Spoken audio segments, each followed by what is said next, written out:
Hello YouTube. Robert Alvarez, the Psychic Witch, also known as Mr. Lighting and a Fan. In the interest of full disclosure, there's plenty of lighting, but the fan is off because it's a bit nippy today in my area, which is why I have this, shawl over my short-sleeved t-shirt. Anyway, so right now the time is approximately 9:18 p.m. Eastern Time. And the date is Wednesday, January 25th, 2023. The moon is currently waxing in Aries, and the sun is transiting in Aquarius. This is the official entry for the February 2023 section of Llewellyn's 2023 Lunar Planner. And of course, Drake, more commonly known as my awesome audiovisual person for my YouTube videos, is ready to do some close-ups. Are you ready, Mr. Cameraman? Okay, so first of all, let me show you the gorgeous, gorgeous, gorgeous, gorgeous cover of the Llewellyn's 2023 Lunar Planner. When I saw that it had this gorgeous royal purple background, I was like, ooh. And of course, the gold contrasting with the royal purple, I was so delighted and excited. And here is the back of the card. Here is the back of the card. Here is the back of the calendar. Hey, I use cards. I'm so used to saying back of the card design. So, and then we have the February 2023 entry. Hello. Yes, February 2023 entry, and there is a spread, so I will be casting the cards, and I absolutely enjoyed giving myself this deck last year. In fact, one of my regular clients was so enchanted by the deck that she gave herself a copy of it as well, which made me so happy. So, the focus is on the Six of Cups from the Soul Cats Tarot. The Soul Cats Tarot was written by Lisa Robertson and illustrated by Adam Ohlers. We will focus on the symbol, the astrology, and of course I will share some of my insights about the Six of Cups as well. Okay, so Six of Cups. This card reminds us of the sweetest moments in our lives and how they feed our soul. It reminds us to be kind. It reminds us to be kind and spread good vibes to a world that desperately needs them. Now, one of the traditional images of the Six of Cups is a little boy giving a little girl flowers in a cup. I absolutely love and adore the Six of Cups in the Tarot for Kids, written by the Teresa Reed, more commonly known as the Tarot Lady, and illustrated by Katie Daisy. I hope I'm remembering the illustrator. If not, I'll make sure to include it in the... Well, I'm going to include it in the description box just to be on the safe side, because it depicts a little boy giving another little boy flowers also in a cup. And of course, being a little gay boy inside of a big gay man, I couldn't help but love and adore that particular imagery. It just made me so, so happy. Now, one of the things that I want to say about this card is that now more than ever, when I do a reading and I use a card reading system, whether it's tarot, oracle cards, playing cards, Petit Lenormand, Grand Jeu Lenormand, or any other card reading system that I use, I'm currently learning, have yet to learn, etc., I do not look at those cards like, well, this is a good card or this is a bad card. I look at cards, and as well as any other divination system that I use, whether it's runes, whether it's symbols, whether it's clairvoyance, as, is this empowering or is this disempowering the client? And that has been my practice when I do a reading for a client for several years. That being said, I will state, in the interest of full disclosure, that the Six of Cups is one of my personal favorite tarot cards. It is the card that I always interpret as this is about experiencing love and pleasure in all of its forms, in all of their forms, rather.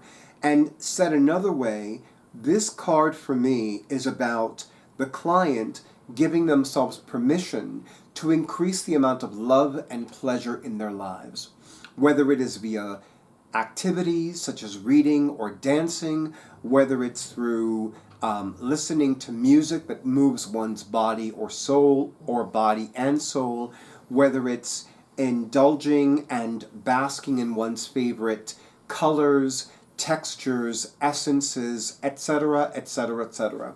So when I look at the Six of Cups, for me it's always about the client giving themselves permission to experience love and pleasure in all their forms, and also to refrain from limiting the amount of love and pleasure. Now, the symbol, the cup with the flower, and I'm going to have Drake do another close-up, but specifically on the card's image itself. Notice that each cup has a flower inside of it. And of course, I don't think that most cats would drink this kind of water, but it's symbolizing the essence of bringing beauty into one's life. Although, I will say, from a homeopathic perspective, it certainly, this card could indicate working with floral essences. And I specifically heard in my psychic mind or my intuitive mind the Bach flower remedy. So that's something to consider. And of course, it would be important for me to acknowledge that one needs to consult with an expert before beginning such a practice, especially anything medical, homeopathic, etc. Now, symbol, cup with the flower. Flowers represent beauty and fragrance.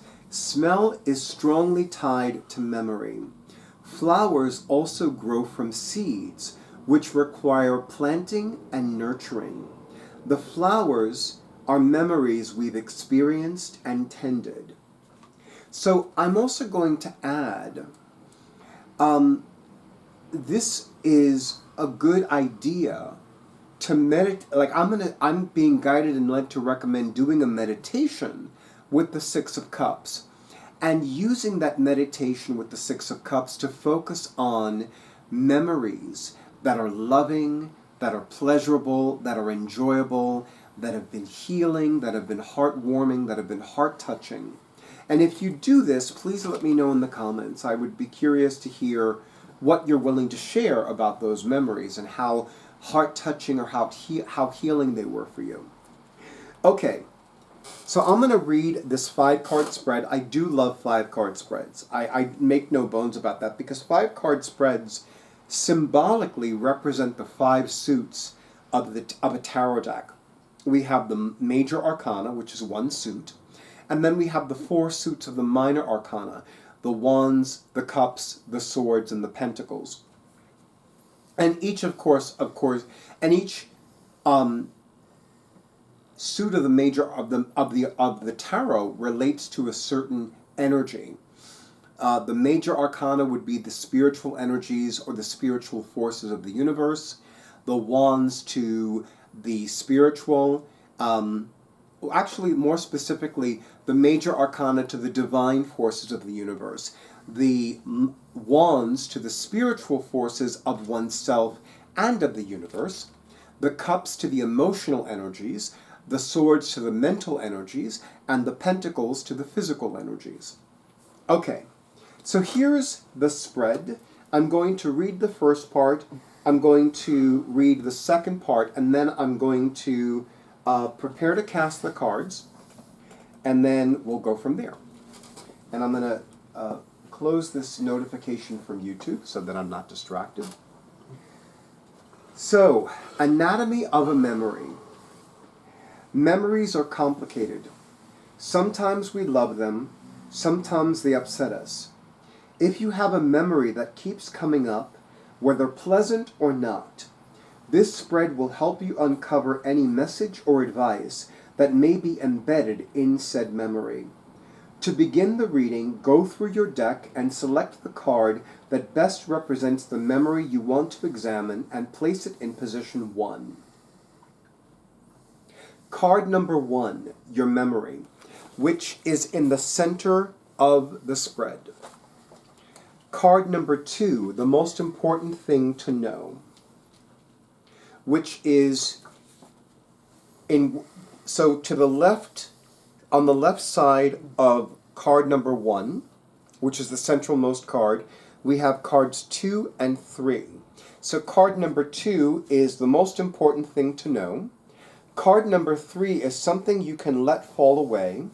And then to the right of card number 1, which is in the center, we have card number 4 on top of card number 5. Card number 4 is a secret well of energy you can draw from. And card number 4 is a secret well of energy you can draw from. And card number 5 is how to incorporate the memory and move forward.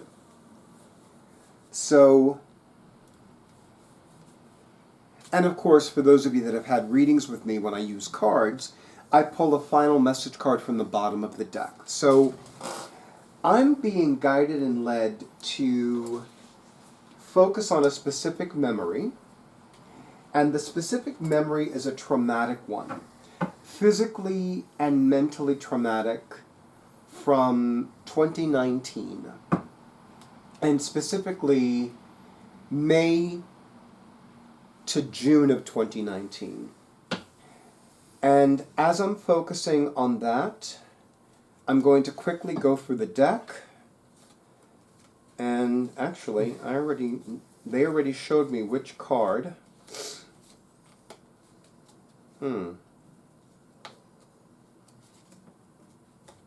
No. Which one is it? Okay, they already showed me which card. So I'm going to quickly go through the deck, and it's so funny because in Lenormand readings, it's often recommended to remove from the deck of Lenormand cards the card that focuses on what one wants to ask about, or the card that is to be charged during the reading. Yep, that's the one. Okay. So I'm going to focus, so I've set aside the card that's going to represent card number 1 in this reading.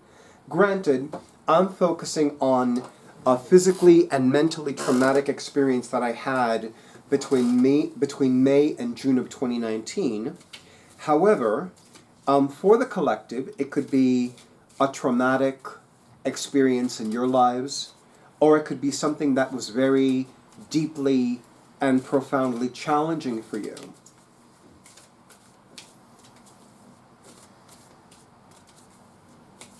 And as I shuffle this deck of the Soul Cats Tarot, I ask for the collective, and I ask on behalf of the collective, that everything that I receive and read be accurate and illuminating, clear and illumined, that brings healing and wholeness, prosperity and peace,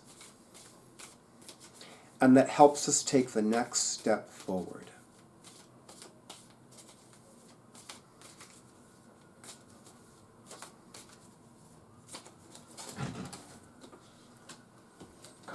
Cutting the deck into 2 piles this time. Okay. Are you ready, Mr. Cameraman? Okay, so again, card number 1, your memory. So I'm going to have Drake do a close-up of the back of the card design first. And now I'm going to have him do a close-up of the front of the card. So the card is the Ten of Swords. I specifically chose this card because between May and June of 2019, number 1, I needed to have surgery to save my life. And number 2, I needed to have another surgery to once again save my life. It was a very physically and mentally traumatic experience and situation and time period, and one that more often than not left me feeling hopeless, left me feeling angry, left me feeling depressed, which is not a common occurrence for me. I can count on one hand how many times I've experienced actual depression, specifically the common definition or the common experience of depression, as opposed to the clinical description of depression in my entire life. And if I had to give you a number more than 5 digits, I would say I've probably experienced depression in my life maybe 5 to 7 times. It is a very infrequent experience in my life, and it is one that is, for the most part, unfamiliar to me, that I don't even realize that I'm experiencing depression until a day or two later. It's like, oh, I forgot about this. So that is why I chose the Ten of Swords. Now, card number 2 is the most important thing to know. This I am pulling from the top, and I'm going to have Drake do a close-up of the front of the card. I will have him do a close-up of the back of the card design again later on towards the end of this reading. Okay, card number 2, the most important thing to know. 3 of Swords. The heartbreak and the heartache made us stronger. The heartache healed. The heart issues healed. The heartbreak healed. The heart was repaired. The heart, our loving heart, was renewed. Card number 3, something we can allow to fall away.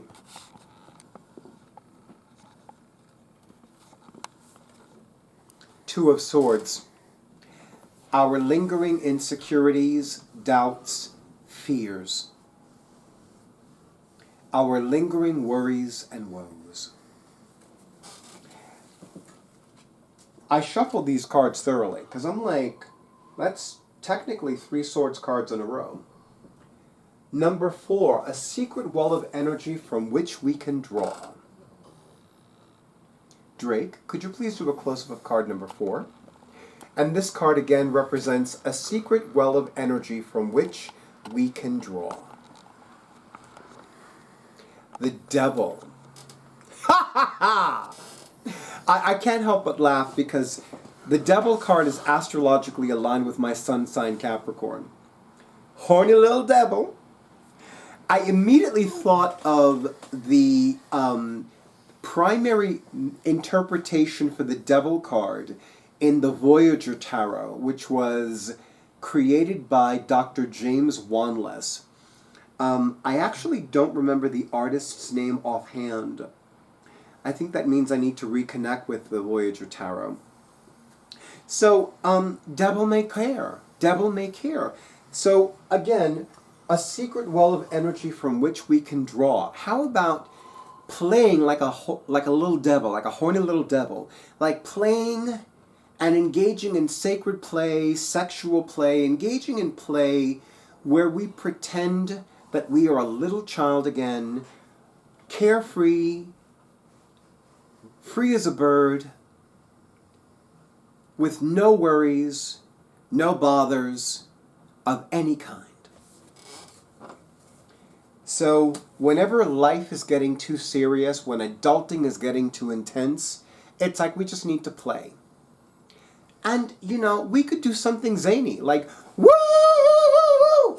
Something like that. As crazy as that sounds, because I don't think I'd be doing that anytime soon, but, if it needs to shake up the energy, shake up the energy. Okay, card number 5, how to incorporate this memory and move forward. So this time I'm going to have Drake do a close-up of the back of the card design once again. And now I'm going to have him do a close-up of the front of the card design. The Magician. How to incorporate the memory and move forward. So one of the most common themes on most magician cards, especially in a Rider-Waite-Smith deck or a Rider-Waite-Smith based deck, such as this one, is the presence of all the symbols that correspond to the elements represented in the minor arcana. We have the candle for fire, as in wands. We have the cups for water, as in also the suit of cups. We have the sword for the element of air, as in the suit of swords. And we have the coin for the suit of coins, or pentacles, corresponding to the element of the earth, So here is about creating balance.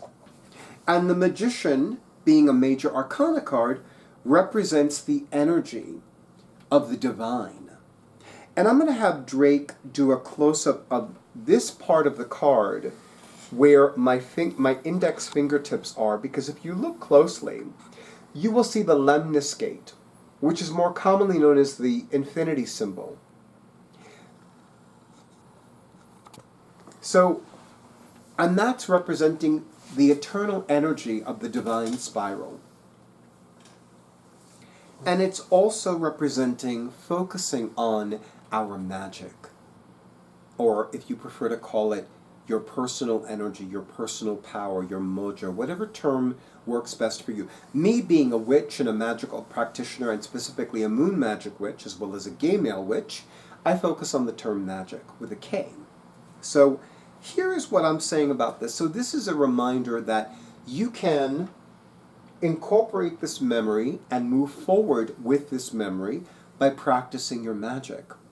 And given that most magician cards in either the Rider-Waite-Smith deck or a Rider-Waite-Smith based deck, such as the Soul Cats Tarot, this is about also exploring other magical elements. So let's say that, for example, your primary element, magically speaking, is earth. Maybe spend more time with fire, or with air, or with earth, or with water, or maybe create a balance between the two. You may want to look at the corresponding planetary energies. Like, for example, today is a Wednesday, day of Mercury. Mercury rules an air sign, Gemini, and an earth sign, Virgo. So you may want to use earth energy or earth magic and air magic on a Wednesday, a day of Mercury.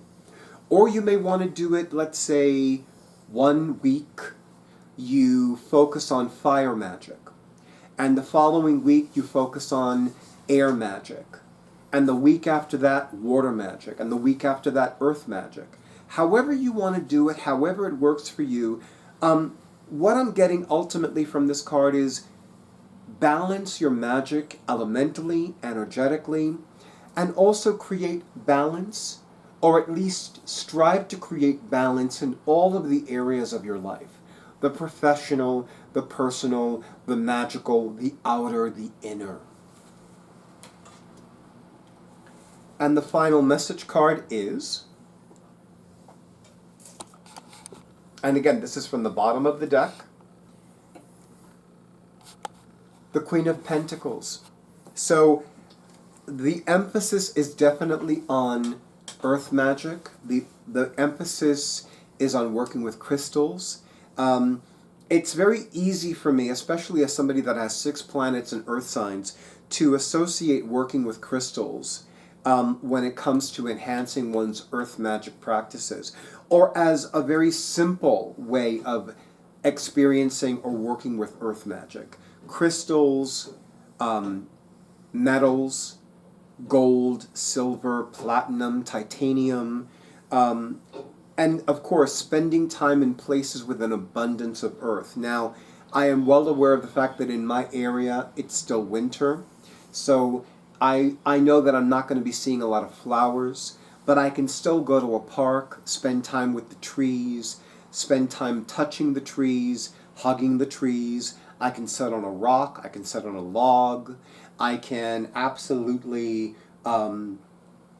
meditate with crystals. which I don't do often enough now that I think about it. So there are so many different ways to focus. And remember, traditionally, the queens in the tarot represent creative energies.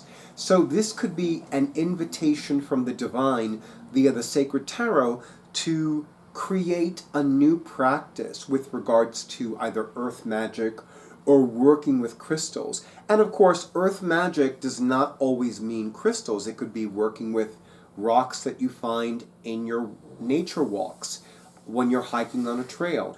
I am well aware of the fact that the common practice is to ask the thing from nature, whether it is a tree, whether it is a branch, a leaf, a flower, grass, a stone, for permission to take it back home with you. And I will say that if you really listen, and for some of you this is going to be so incredibly easy, you will receive a very definitive yes or no from that piece of nature. If that stone says no, you're going to know it. If that and I'm using stone as an example, if that stone says no, you'll know it. If that stone says yes, you'll know it. And for those of you who do any crystal shopping, whether it's in person or online or both, you can absolutely do this. You know, if there's a crystal that you're unsure about, you can focus on the crystal and you can ask that crystal, are you meant to come home with me? And I have no doubt that for many of you, the definitive yes or the definitive no will be very clear. And it will be very complete. It will be like, okay, I don't need to do anything else. I got that this is a yes, or I got that this is a no. And there you have it, everybody in YouTube land. Thank you very, very much to Llewellyn Publications for publishing another edition of their Llewellyn's Tarot Wall Calendar. It makes me over the moon happy again and again to see that after a full decade, Llewellyn Publications is publishing a tarot-themed annual, because we know that they have the Western astrology annuals, they have the herbal and flower and floral annuals, they have the witchy annuals, they have the Spell a Day Almanac, but this is the only tarot-themed annual. There is no other tarot-themed annual that Llewellyn Publications is publishing right now. And if Llewellyn Publications is watching this, I would love it if you considered publishing another tarot-themed annual at the same time as the Llewellyn Tarot Wall Calendars. That would make me infinitely happy. And hopefully that will last for more than a few years too.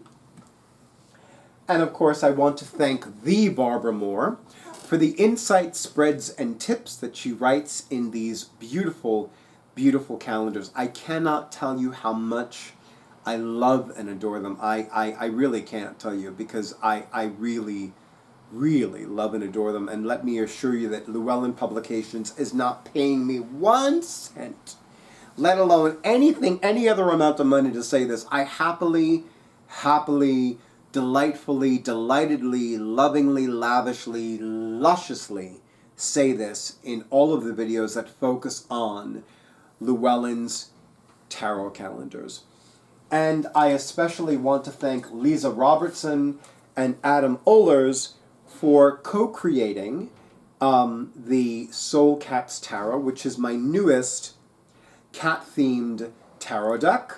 And of course, I need to remember to link Simon of the Hermit's Cave's video about tarot and cats, which is a lovely video. And of course, there are several decks that were featured in that video that I still have yet to buy, which I need to rectify. And no, Simon, you are not enabling me to buy more decks. Believe me, nobody needs to do that. Nobody needs to enable me. Nobody gets the chance. I do a very good job of that on my own. So thank you to all of you in YouTube land for honoring who I am and what I do. And thank you for honoring Drake, more commonly known as my awesome audiovisual person for my YouTube videos and everything he does as well. Of course, thank you, thank you, thank you, thank you, thank you for all the likes, for all the comments, for all the shares, and for all the subscriptions to my YouTube channel. All of those actions help out a YouTube channel immensely and massively. And if there is any YouTube channel that you love and adore very, very much, please be as generous as possible with the likes, with the comments, with the shares, and with the subscriptions to that YouTube channel. And for the record, I've never cared for that follow for follow. I subscribe to the YouTube channels that I want. I've always believed that. I don't follow somebody just to follow them on a social media platform. I follow them if I'm guided and led, and if I'm not guided and led, I don't follow them. That's how I roll. I don't believe in following somebody because somebody expects it. I have learned the easy way, and more often than not the hard way, that when I do something that I am neither guided nor led to do, it never works out for me. And if it works out, it doesn't work out well. And of course, an extra big and extra bountiful thank you to those of you who have scheduled your sessions. January 2023 has been a lovely mix of an abundantly full client practice, or rather an abundantly full professional psychic practice, and downtime. But I have already been informed that the downtime is coming to an end, so whatever downtime I have left, to milk it for all it's worth, and I promise you, everybody in YouTube land, that is exactly what I am doing. I wish all of you a beautiful night, a wonderful week, the greatest and the most grandest of blessings and miracles, and of course, stay tuned for the next video.